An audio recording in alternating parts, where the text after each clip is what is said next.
যিটো যুগ পথক পিলে কহি সন্ত সেই কালে দেৱহূতি তাক ধৰিলন্ত মনক নিয়মিয়াতি ভৈলা সাৱধান জলে নামি নিতে নীতিনি বেলা কৰে স্নান মাথে পিংগ বৰণকো তিল জটাশয় মহাউগ্ৰ তপে দেহা কিষ ভৈলা কায় যুগত আহাৰ যুক্ত বিহাৰ কৰন্ত যুগত শয়ন যুক্ত জাগিয়া থাকন্ত। এতিয়া চাওক, গভীৰ আত্মজ্ঞানত তেওঁ যিটো শক্তি পালে সেই শক্তিৰে এতিয়া তেওঁ নিজকে নিজে বুজিছে যে মই কি কৰিম। কপিলে যি যুগপন্থৰ যিটো মুখ্য ৰীতিৰ যিখিনি জ্ঞান তেওঁ দিছিল সেইখিনি জ্ঞান তেওঁ এতিয়া স্মৰণ কৰিছে।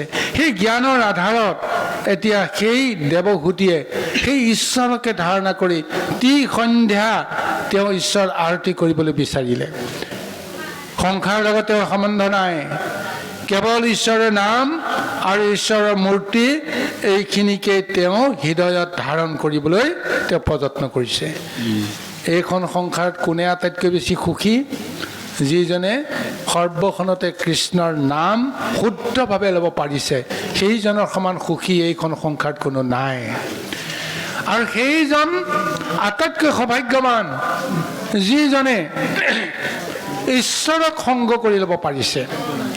আৰু এইকাৰণে কৈছে যে এইখন বিষয় সংসাৰত তুমি যদি ভাবা যে মোৰ লগত কোনো নাই, সমস্তই মোক এৰি থৈ গুচি গ'ল, তেতিয়া তুমি স্বয়ং প্ৰভু ভগৱন্তক তুমি সংগ কৰিব পাৰা। সমস্ত এৰি গ'লেও তোমাৰ পৰা এজন তোমাৰ পৰা আঁতৰি নাযায়, সেইজনে হৈছে কৃষ্ণ ভগৱন্ত। সংসাৰী সমস্ত লোক গুচি যাব, ভগৱন্ত তোমাক লৈ কেতিয়াও এৰি থৈ নাযায়। গতিকে সেইজনক যদি সংগ কৰোঁ, সমস্ত ব্ৰহ্মাণ্ডখন লগত আছে বুলি আমি ভাবিব লাগিব। গতিকে কোনো কাৰণতে ভয় শংকা সেই সমস্তৰ পৰা আমি মুক্ত হৈ যাম। গতিকে এইকাৰণে আজি জীৱনৰ অন্তিম মুহূৰ্তত আজি দেৱহূতিয়ে ভাবিছে যে মই তেওঁৰ নাম লোৱাৰ বাহিৰে, তেওঁ কৰ্ম কৰাৰ বাহিৰে মোৰ ক'ব লগা নাই। গতিকে সন্ধ্যা এনেদৰে তেওঁ ঈশ্বৰৰ গুণধৰ্ম কৰিবলৈ যাওঁতে আচলতে সেইখিনিও মায়াৰ মাজেৰে কৰিছে, মায়া ধৰ্ম গুণধৰ্মই কৰিছে। কাৰণ তেওঁ নিজকে এই মুহূৰ্তলৈকে মায়াৰ আৱেশৰ পৰা মুক্ত কৰিব পৰা নাই কাৰণে এই বিধিগত কৰ্মখিনি কৰিব লগা হৈ আছে। গতিকে এই বিধিগত কৰ্মৰ পৰা কোনে নিস্তাৰ পায়? যিসকলে প্ৰয়োজন বোধ কৰে যে সংসাৰত আমাৰ কাম নাই, যিজনে নিজকে বুজে এতিয়া প্ৰভু ভগৱন্তৰ নীতি আচাৰ কৰ্মখিনি প্ৰয়োজন নাই, কাৰণ সেইজন পুৰুষ ভগৱন্ত মোৰ লগতে আছে বুলি যেতিয়া তেওঁ জ্ঞান কৰিব, তেতিয়া তেওঁ নীতি কৰ্মও কৰা প্ৰয়োজন নাই। যেতিয়ালৈকে তেওঁ ভাবিব নোৱাৰিব ঈশ্বৰে মোক কৃপা কৰক কৃপা কৰক কৃপা কৰক, তেতিয়ালৈকে তেওঁ বিধি কৰ্মখিনি কৰি থাকিব লাগিব। কাৰণ যেতিয়া ভাবিছে যে কৃষ্ণ দেখ মোৰ লগতে আছে, তেতিয়াহ'লে তেওঁ কাক পূজা কৰিব? পূজা কৰোঁতাজন যদি লগতে আছে, এতিয়া তেওঁ পূজা কৰিব লগাটোতো কোনো নাই। গতিকে তেতিয়া তেওঁৰ ধ্যান আৰু স্মৰণৰ বাহিৰে তেওঁৰ অন্য কৰ্ম নাথাকে। আজি এই পন্থলৈকে এতিয়া দেৱহূতিয়ে আহিব লাগিব। কিন্তু যিহেতু তেওঁ মায়াত পতিত হৈ আছে, শোক আৰু মোহে এই মুহূৰ্তলৈকে কম বেছি পৰিমাণে তেওঁ আকল কৰি আছে। গতিকে ভগৱন্তৰ দিব্য দৰ্শন এই মুহূৰ্তলৈকে তেওঁৰ শুদ্ধ হোৱা নাই নাই কাৰণে এই নীতি আচাৰ কৰ্মখিনি কৰি আছে। কিন্তু কৰোঁতে কৰোঁতে এটা সময়ত তেওঁ সমস্ত কথা ত্যাগ কৰিব। তেওঁ আসনত উপবিষ্ট হৈ বহি যোৱাৰ পিছত আৰু নীতি কৰ্ম আচাৰ ধৰ্মৰ কি প্ৰয়োজন আছে? তেওঁ ধ্যান আৰু স্মৰণ আৰু অন্তিমত সমাধি। ইয়াৰ বাহিৰে এই সংসাৰত আৰু কৰিব লগা একো নাই। কৃষ্ণ। হয়,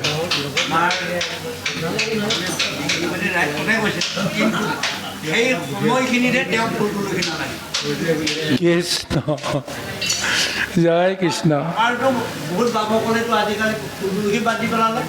জয় কৃষ্ণ, জয় কৃষ্ণ। হয়, এতিয়া প্ৰভুৱে আমাৰ মায়া সংসাৰৰ জাগতিক সম্পত্তিবিলাকৰ জৰিয়তে তেওঁৰ ৰূপ দৰ্শন দিয়াবলৈ কৈছে। স্বৰূপতে ক'বলৈ গ'লে প্ৰকৃতিৰ কোনো এটা বস্তু, কোনো এটা সম্পদক আমি অনাদৰ কৰিব নোৱাৰোঁ। যদি অনাদৰ কৰোঁ, ঈশ্বৰ অনাদৰ কৰা হ'ব, হয়নে? কিয় মাধৱ পুৰুষজনে কৈছে, কুকুৰ শৃগাল গদৰ বড়ো আত্মাৰাম, জানিয়ে সবাতে পৰি কৰিয়ে বা প্ৰণাম। কিয় কুকুৰ শৃগালৰ দৰে মহা হিংসুক মেলেশ্বৰ জীৱ জন্তুকো আজি আত্মাত ভগৱন্ত আছে বুলি কিয় আমাক সন্ধানটো দিছে? গতিকে এইকাৰণে আমি নকওঁ কাৰ শুদ্ধ কাৰ ভুল, কিন্তু আমি এই জ্ঞানটোৰে আমি সদায় কম যে জাগতিক কোনো সম্পদক আমি অনাদৰ কৰা মানে ঈশ্বৰৰ কোনোবা এটা শক্তিক আমি বুজিব পৰা নাই। কথাটো হয়নে নহয় বাৰু কওকচোন? আমি জড় পদাৰ্থ বুলি যিবিলাকক আমি অনাদৰ কৰি আছোঁ, সেই জড় পদাৰ্থবিলাক নহ'লে আমি কোনো কৰ্ম সাধন কৰিব নোৱাৰোঁ। জড় পদাৰ্থ বোলে শুকান জেউৰা খৰিডাল পৰি আছে বাটত, আমি তাক লঠিয়াই গৰিয়াই বহুত কিবা কিবি কৰোঁ। সেই শুকান খৰিডালত যেতিয়া অগ্নি যেতিয়া সংযোগ কৰি দিয়া যাব, দপ দপকৈ সি জ্বলি যায়। প্ৰশ্ন কৰক নিজকে, শুকান খৰিডালত কি আছিল? মহা অগ্নি দেৱতা সি তাত তিতাপি হৈ গ'ল। তাৰমানে অগ্নি আছেই তাত। জড় পদাৰ্থটোতো কিবা নহয় কিবা এটা দেৱশক্তি আছে, যি দেৱশক্তিক আশ্ৰয় কৰিয়েই সংসাৰী জীৱসকলে কিবা নহয় কিবা এটা কৰ্ম আৰু ধৰ্ম পালন কৰে, হয়নে? গতিকে শুকান জেউৰা খৰিডাল নহ'লে আমাৰ অন্নমুঠি সিদ্ধ নহয়। তেতিয়াহ'লে সেই শুকান জেউৰা খৰিডালক আমি জড় পদাৰ্থ বুলি অনাদৰ কৰিলে হ'বনে?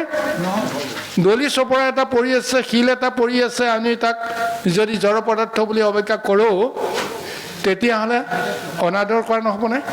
সেই বালি আৰু শিল আৰু চিমেণ্টে দেখোন আমি মহা অট্টালিকা সজাই, ৰাজপ্ৰসাদ সজাই আমি দেৱভোগ কৰিবৰ কাৰণে প্ৰযত্ন কৰি আছোঁ। কিয়?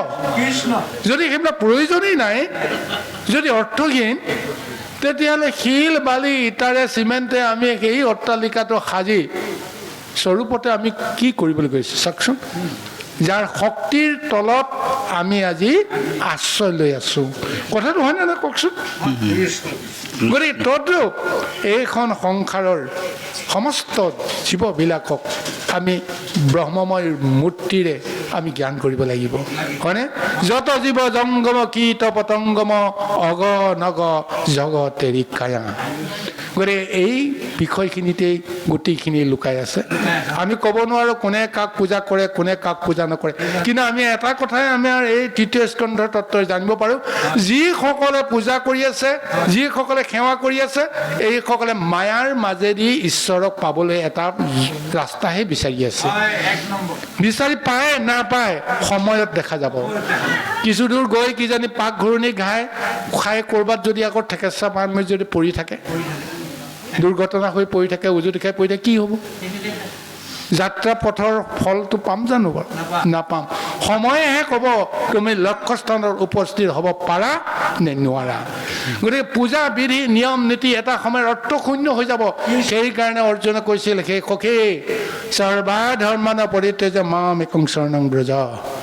সমস্ত ধৰ্ম তুমি ত্যাগ কৰা কেৱল মোৰ চৰণকে তুমি আশ্ৰয় কৰা, স্মৰণ কৰা। মোক পূজা কৰিব নালাগে, মোক শুদ্ধভাৱে স্মৰণ কৰিলে মোৰ পূজাও হ'ব, সেৱাও হ'ব, ধৰ্ম হ'ব। যেতিয়ালৈকে তোমাৰ ইন্দ্ৰিয়ই বিষয়ৰ পৰা মুক্ত হ'ব পৰা নাই, এই ইন্দ্ৰিয়ক শিক্ষা এটা দিবৰ কাৰণে, ইন্দ্ৰিয় সমস্ত গতি এটা দিবৰ কাৰণে এই বিধিবিলাকৰ প্ৰয়োজন, অভ্যাসৰ প্ৰয়োজন। অভ্যাসনৰ কৰ্ণপথে কৰা খৰ বুলি মহা জ্ঞান দিছে, এইটো কাৰণে। কিন্তু তোমাৰ সমস্ত দিব্য জ্ঞান তোমাৰ ৰৈ আছে, কাৰো প্ৰতি হিংসা নাই, কাৰো প্ৰতি অসূয়া নাই, কাৰো প্ৰতি আপোনাৰ বিদ্বেষ ভাৱ নাই, ঈশ্বৰৰ প্ৰতি তোমাৰ সদায় মংগলময় এটা ভাৱনা আছে।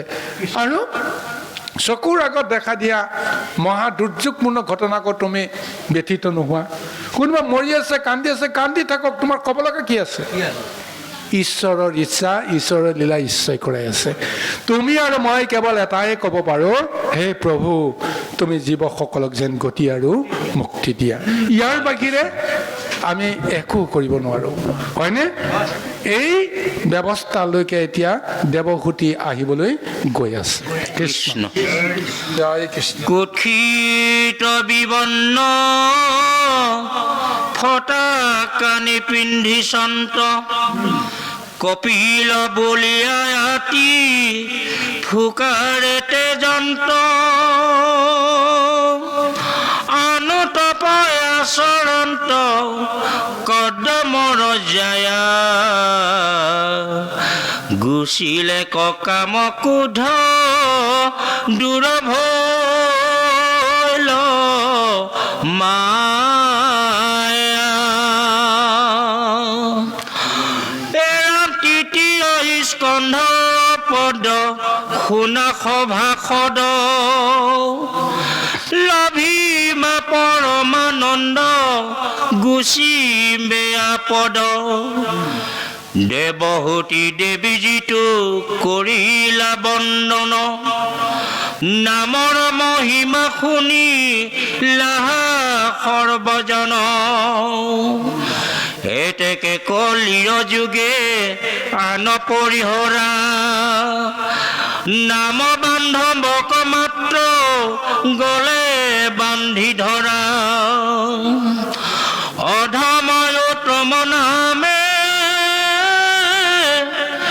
নকৰে বিচাৰ, কীৰ্তনত সমস্তকে কৰয়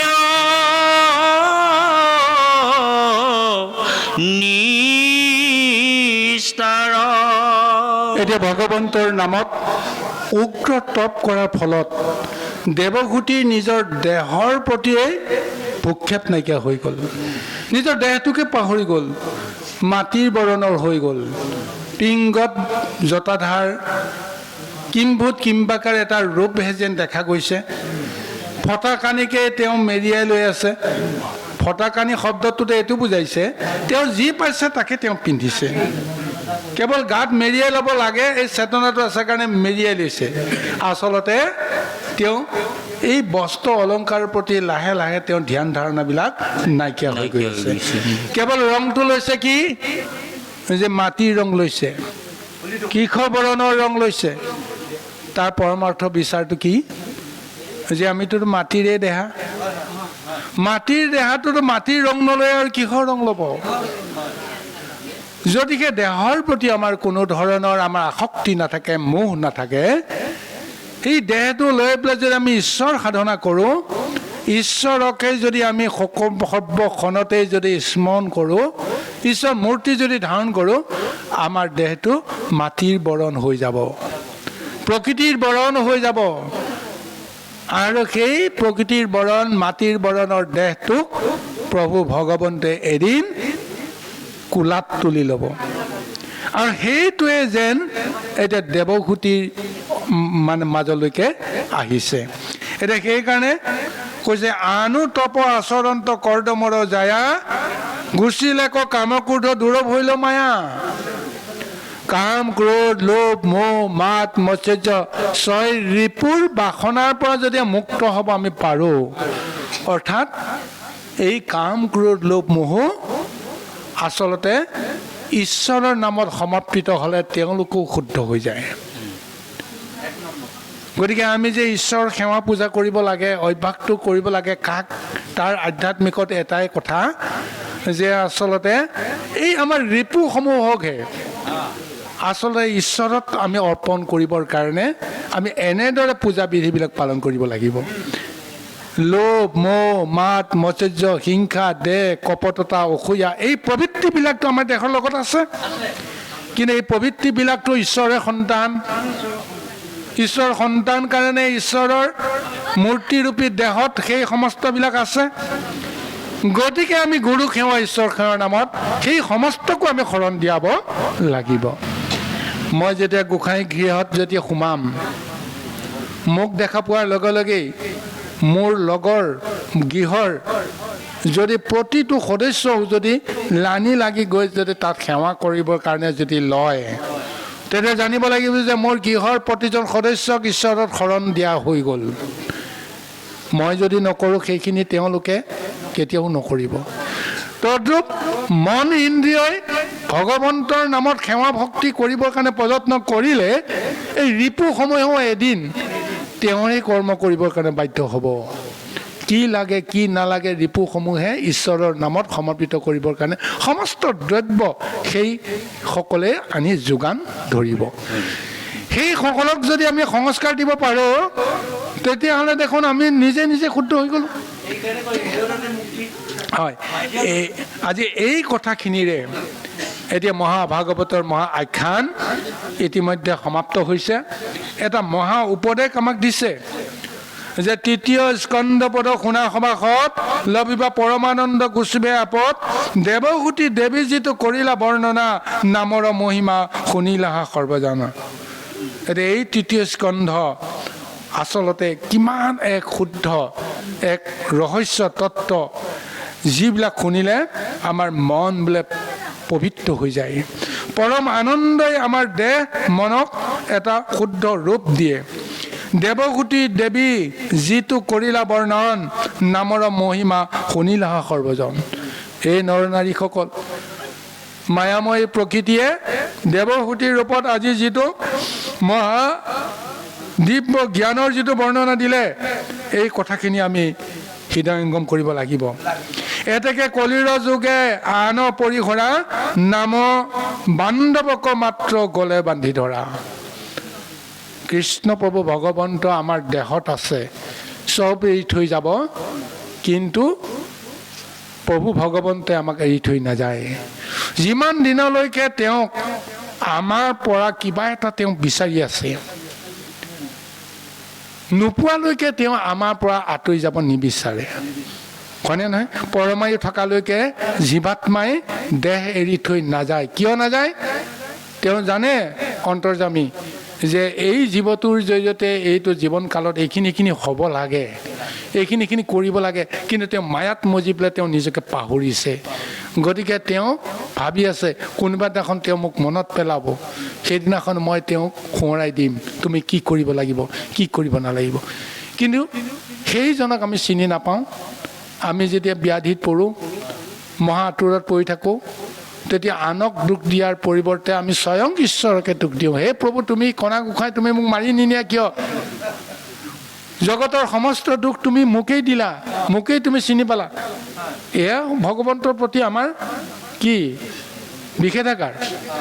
কিন্তু আমি কোনো দিনটো আমি ঈশ্বৰক কোৱা নাই যে হে প্ৰভু, মোৰ এই কংকাল সাৰ, এই অভিশপ্ত দেহটো থাকি তুমি কি পাইছা? বেমাৰ ব্যাধিত মই যন্ত্ৰণাত নৰক মানে এটা ভঞ্জন কৰি আছোঁ, মোৰ লগত থাকিলে তুমি কি পাবা? তুমি মোৰ এই নাৰকীয় দেহত থাকিব নালাগে, তুমি যোৱাগৈ। আমি কেতিয়াবা ক'ব পাৰিছোঁনে ভগৱন্তক? নাই কোৱা।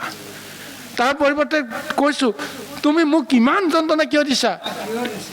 কিন্তু ভগৱন্তে এই যন্ত্ৰণাকাতৰ দেহটোত থাকি জানো শান্তি পাইছে? তেওঁ ৰৈ আছে যে তুমি ইমান আপদত আছা, ইমান বিপদত আছা, মই কিয় এৰি থৈ যোৱা নাই জানা? যে তুমি মোক চিনি পোৱা, যে মই তোমাক সহায় কৰিবৰ কাৰণে ৰৈ আছোঁ। তুমি মোক এমাহ মাত দিয়া, মোৰ নাম লোৱা, তাৰপিছত মই তোমাক কি দিব লাগে দিম নহয়। কিন্তু সেই কৰ্মটো আমি কৰিব নোৱাৰোঁ। আৰু এইখিনি কাৰণেই আজি কৃষ্ণই লীলা কৰিব লগা হৈছে। সত্যত এটা দাপৰ যুগত তেওঁ লীলাই কৰি থৈ গ'ল। কাৰ কাৰণত? সত্য যুগৰ কাৰণে নহয়, তেতা যুগৰ কাৰণে নহয়, দাপৰৰ কাৰণে নহয়, কলি যুগৰ নৰকসকলক উদ্ধাৰ কৰিবৰ কাৰণে তেওঁ এই লীলাখিনি কৰি থৈ গ'ল। এইখিনি যেতিয়া ভাগৱতৰ ৰূপ লৈ মহাশাস্ত্ৰৰ জৰিয়তে, পুৰাণ আখ্যানৰ জৰিয়তে বা অন্যান্য মানে ব্যৱস্থাৰ মাজেৰে যেতিয়া মোক তেওঁ জানিব পাৰিব, মোৰ নাম যেতিয়া ল'ব, কলিযুগৰ নৰকসকলে মোৰ নাম লৈ থৈ যাব পাৰিব। এইকাৰণেহে কলিযুগত প্ৰভু ভগৱন্তে সমস্ত জীৱক উদ্ধাৰৰ কাৰণত সত্যত এটা দাপৰ 4টা যুগত তেওঁ 3টা যুগত মহালীলাত কৰি থৈ গৈ আছে। এই সত্য যুগৰ কাহিনী, কিন্তু তেতাটো আছে, দাপৰতো আছে। কলি যুগৰ কাৰণতহে তেওঁ এই ভাগৱত বৈকুণ্ঠৰ পৰা আনি কাৰোবাৰ হাতত জমা দি থৈছে। পদ্মকল্পতে যুগ আৰম্ভ নহওঁতে ব্ৰহ্মাৰ হৃদয়ত দিলে। ব্ৰহ্মাই সত্য যুগত দিলে নাৰদক, নাৰদে দাপৰ যুগত আনি দিলে ব্ৰহ্মা আপোনাৰ ব্যাসক, হয়নে? আৰু কলিৰ সন্ধিক্ষণত ব্যাসৰ পৰা শুকমণিয়ে লাভ কৰিছে। আৰু সেই কলিৰ সন্ধিখনতে শুকৰ পৰা পৰীক্ষিতে পাইছে, শুকৰ পৰা উগ্ৰস্বসুতে পাইছে, উগ্ৰস্বসুতৰ পৰা নমিকা অৰণ্যৰ ঋষি সমস্তে পাইছে। কাৰ কাৰণত? এতিয়া কলিযুগৰ নৰকসকলৰ কাৰণত। এইকাৰণে 3য় স্কন্ধ মহাভাগৱতৰ এই মহাতত্ত্বক কৈ গৈছে, অধম উত্তম নামে নকৰে বিচাৰ, কীৰ্তনত সমস্তকে কৰয় নিস্তাৰ। কেৱল কীৰ্তন কৰিলেই হৈ গ'ল, সমস্তকে উদ্ধাৰ কৰিব পাৰে। জাতি অজাতি কোনেও উত্তম অধম মধ্যম বিচাৰ নকৰে নামে কৃষ্ণ। জয় কৃষ্ণ। সাধু সংগে নাম ধৰ্ম ধৰা দিহ কৰি, অনায়াসে তৰি বাবু লীলো নিষ্ঠ কৰি, হৰি হৰি মই মহাপাপী বিপৰীত, পৰয়োপদেশ মাত্ৰ ভৈলো পণ্ডিত, নভৈলো বিশ্বাস মোৰ মাধৱৰ নামে, নিতে দহি মাৰে মোৰ লোভ মোহ ক্ৰোধ কামে, হে প্ৰভু কৃপা কৰা দেৱ দামোদৰ, সৈতে সৈতে ভৈলো মই তোমাৰ কিংকৰ, সাধু সমস্তৰ পাৱে কৰো নমস্কাৰ, ইটো দুখ সমি মই অধমৰ, শ্ৰী ভাগৱত শাস্ত্ৰ সৰ্ববেদ সাৰ, আকময় পদ বন্ধে কৰিলো প্ৰচাৰ। এতিয়া ভাগৱত টীকাকাৰ গোপাল চৰণ দিজে এই মহাভাগৱতৰ মহা উপদেশত আমাক কৈছে যে সাধু সংগে নাম ধৰ্ম ধৰা দিহ কৰি, অনায়াসে তৰিবা বুলিলো নিষ্ঠ কৰি। কিমান দৃঢ়তাৰে তেওঁ আমাক এই জ্ঞানটো আমাক দিছে যে ঈশ্বৰৰ নামত যদি সাধু সংগ কৰোঁ কিমান লাভ হয়। কিন্তু আমি দুৰ্জনৰ সংগত আমি ঈশ্বৰৰ নাম ল'লে আমাৰ কি লোকচান হয়, এই কথাটো আমি চাব লাগিব। সদায় আমি ঈশ্বৰৰ নাম আমি ভগৱন্তৰ ভকতৰ সংগতহে আমি ল'ব লাগে। ইজন আৰু সিজনৰ লগত যদি আমি কথা বতৰা পাতোঁ, কেৱল ঈশ্বৰৰ নামেই যদি আমি তাত যদি আলোচনা কৰোঁ, কিন্তু যদিহে আমি সঁচাকৈ যদি বিষয়ৰ লগত যদি আমি সংগ কৰোঁ, তেতিয়াহ'লে ঈশ্বৰৰ নাম কথা কেতিয়াও তাত নোলায়। কেৱল ধন ঐশ্বৰ্য বিভূতি ক'ত কেনেকৈ পাম, সস্তীয়া সুখ আৰু ভোগ ক'ত কেনেকৈ পাম, এইবিলাকৰ বাহিৰে অন্য নাথাকে। গতিকে সেইকাৰণে যে আমি সাধু সংগতহে কৃষ্ণৰ নাম ল'ব লাগে। যে হৰি হৰি মই মহা পাপী বিপৰীত, পৰ উপদেশ মাত্ৰ ভৈলো পণ্ডিত। আজি স্বয়ং ভাগৱত টীকাকাৰজনে কৈছে যে মই এতিয়া নিজেও আত্মজ্ঞানী হ'ব পৰা নাই, আত্মদৰ্শী হ'ব পৰা নাই, তত্ত্বদৰ্শী হ'ব পৰা নাই, কাৰণ মই আনৰ উপদেশ লৈহে মই নিজকে পণ্ডিত বোলে আছোঁ। গুৰুৱে দিছে জ্ঞান, কিন্তু আমাৰ হৃদয়ংগম হৈছে নহৈছে ক'ব নোৱাৰোঁ, আমাৰ কণ্ঠস্থ হৈছে, সুধিলেই তপৰাই উত্তৰ দিব পাৰিছোঁ, কিন্তু শব্দৰ গভীৰতা, অৰ্থৰ মাহাত্ম্য আমি আত্মতত্বৰে আত্মজ্ঞানেৰে আমি লাভ কৰিব পৰা নাই। গতিকে আনে সুধিলে তপৰাই উত্তৰ দিয়াটোক আমাৰ পণ্ডিতালি বুলি কয়। আনৰ ভুলটোক যদি আমি তপৰাই যদি কৈ দিওঁ, তোমাৰ এইটো ভুল এইটো ভুল এইটোৱে হ'ব লাগে বুলি কওঁ, তেতিয়াহ'লে পণ্ডিতালি হয়। কিন্তু ভাগৱত টীকাকাৰে কৈছে এই পণ্ডিতালি কৰিলেতো মোৰ একো লাভ নহ'ব, কিন্তু মই মায়াত আছোঁ কাৰণে পণ্ডিতালি কৰি আছোঁ। সেইকাৰণে হে প্ৰভু তুমি মোক কৃপা কৰা, তোমাৰ তত্ত্ব কথাখিনি প্ৰচাৰ কৰিবৰ কাৰণে মই পাদটীকা ৰচনা কৰিলোঁ। কিয় ৰচনা কৰিলোঁ? মই অল্প জ্ঞানী হৈও মোৰ মনত এই ভাৱনাটো আহিল, অহাৰ কাৰণত হয়তো মোৰ অনেক দায় দুখ হ'ব পাৰে, গতিকে সৰ্বদোষ তুমি ক্ষমা কৰিবা। এই বুলি আজি ভাগৱত টীকাকাৰেও ঈশ্বৰ পুৰুষৰ ওচৰতো তেওঁ আত্মনিবেদন কৰিছে। বাৰু যি কি নহওক গুৰু সমস্ত, আৰু এটা পদচৰণৰ পিছতে আমাৰ এটা চেক বা অধ্যায় এটা সমাপ্ত হ'ব। গতিকে সময়ৰ প্ৰতি লক্ষ্য ৰাখি মহাভাগৱতৰ সামৰণি আমি ইমানতে আমি কৰিব লাগিব। ইমান সময় আপোনাসৱে ইমান ধীৰ স্থিৰভাৱে এই মহাভাগৱতক শ্ৰৱণ কৰিলে, কীৰ্তন কৰিলে, কি বুজিলে নুবুজিলে সেইটো আপোনালোকে প্ৰত্যেকে নিজক নিজে সুধিব। কোনেও কাকো সোধাৰ প্ৰয়োজন নাই যে আজি কি শিকিলা কি বুজিলা, নিজে নিজেই প্ৰশ্নটো আনিব লাগিব, মই কি বুজিলোঁ কি শিকিলোঁ। তেতিয়াই আপুনি যিটো পাব সেইখিনিয়ে আচল। যদি কিবা এটা নাপায় তেতিয়াহ'লে সেই বস্তুটো বিচাৰি আকৌ সাধু সংগ কৰিব লাগিব। আৰু এনেদৰে কৃষ্ণৰ নামত আমি সদায় সৰ্বত্ৰই যেন আমি ব্ৰতি থাকিব পাৰোঁ, ৰতি থাকিব পাৰোঁ, তাৰ কাৰণে আমি সদায় প্ৰযত্ন কৰিব লাগিব। আৰু আমিও ইমান সময় যিখিনি কথা আলোচনা কৰিলোঁ, সেই আলোচনা কালত জানিতে অজানিতে হোৱা অসংখ্য ভুল ত্ৰুটিৰ কাৰণে আমি সবাৰ শ্ৰীচৰণক কোটি কোটি প্ৰণিপাত জনাই মহাভাগৱতৰ আলোচনা আমি ইমানতে সামৰি, আমি পৰৱৰ্তী এটা পদ আছে আৰু এই পদৰ অন্তিম মুহূৰ্তলৈকে আমি আগবাঢ়ি যাব বিচাৰিছোঁ। কৃষ্ণ জয় কৃষ্ণ। ৰাম আৰু মধ্যে মধ্যে দিলো উপদেশ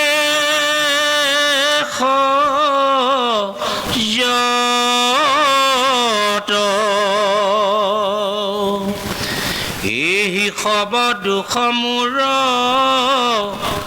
সমীয় সতত ৰাম যত যত কৰিলো আপোনাৰ